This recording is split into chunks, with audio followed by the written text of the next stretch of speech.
Hey there, welcome to Archie's blog, and this episode is called Pushcart Romance.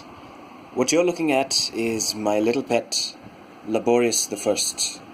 I've called him that because he seems like quite a philosophical Labrador. There's a little bit of weight on his head that he's carrying, and there's a question that he's looking for. It's definitely philosophical. Look at his eyes. Who's the good boy? Is there a good boy? What is a good boy? Bone?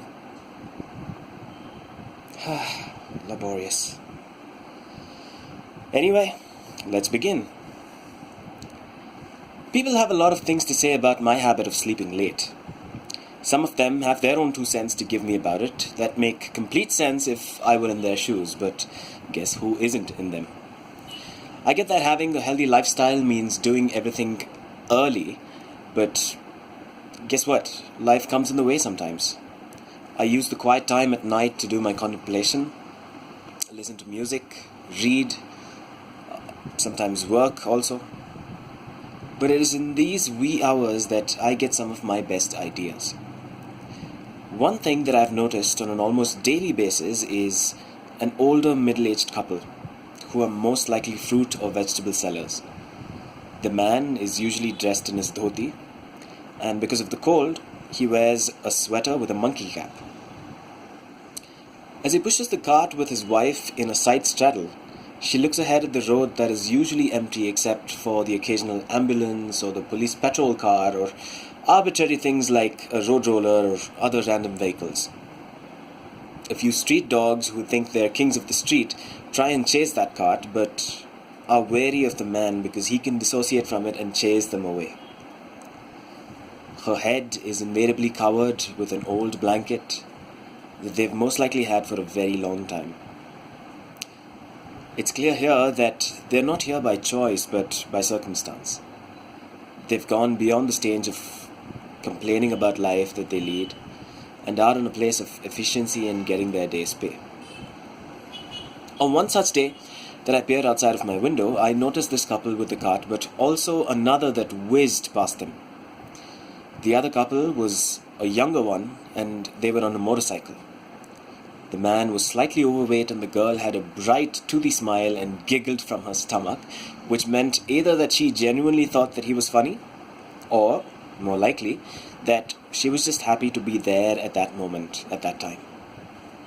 They both looked snug as she enveloped him from the back seat and rode alongside this other obstacle made of man, woman, and a cart.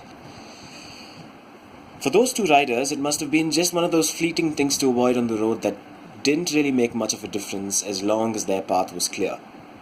But there was a whole lot going on in the minds of the two viewing all of this. The man slowed down so as to gain control of the cart, and in an instant had to make sure that his wife was safe and that the cart didn't pose a threat to this whizzing suddenness. The lady on the cart, however, had a quick right-to-left glimpse as she took in the little story that the younger two had left behind. She watched as the motorcycle's taillight became a little blur of red and disappeared into another turn somewhere with a honk. She then turned to her husband, who was now already looking at her. His feet kept rhythm, his eyes and hands moved with muscle memory, but looking at that expression on his wife's face made him smile. A small widening of the lips and a crinkling of the eyes appeared almost instantly on both faces as they exchanged a silent dialogue. That was nice, wasn't it? Yes, it was, sweetheart. I wish I could buy you a motorcycle for us to ride on around town and giggle on. Oh, don't be silly. This old cart still does the trick for me.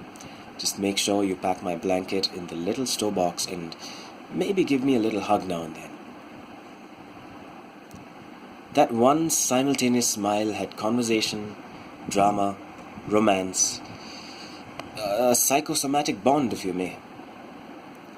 It spoke like a book on love, friendship, partnership, trust, satisfaction, and a spiritual sense of class. Class isn't just about the clothes you wear, or what you drive, or how you speak a certain language. It's in the little pinholes of life, in the way you treat people, in what you share, in how you embrace a person and give them warmth on a cold winter night, with just a crinkle of the eyes and a widening of the lips. For someone who's seen a few failed relationships, all of this may come off as being a bit hypocritical, but the truth is that we all choose to be with a person, at least those who have the freedom to make this choice, only because we see something unique about them. We imagine that we can both complement each other's lives in a way that provides a sense of positivity. What happens in due course, though, is the loss or blurring of this vision and the focus shifting towards other things.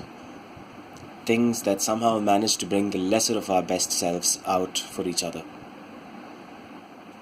That is sad, but that's not to say that you are the result of a failed relationship.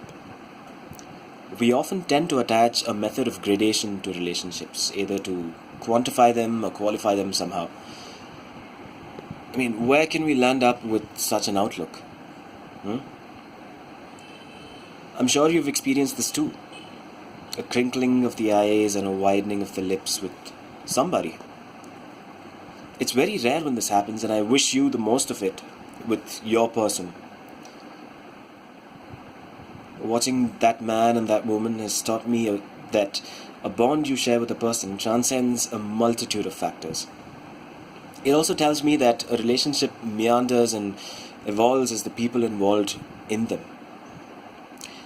Like in a sandwich, the middle is bound by both sides.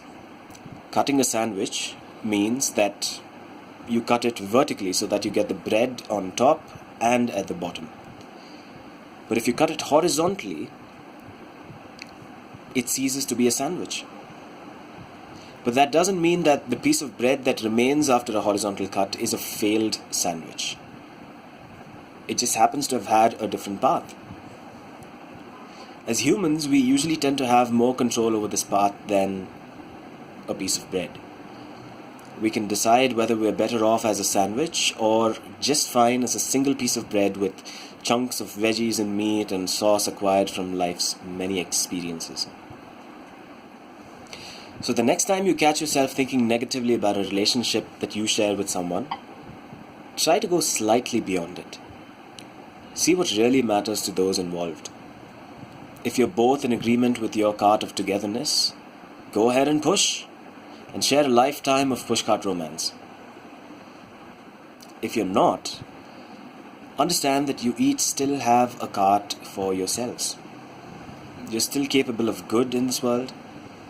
So stay positive and work towards a vision that you have for yourself. The smiles and crinkles will definitely happen someday, and it will all be worth it. So keep pushing. As always, take care, stay safe, and keep smiling.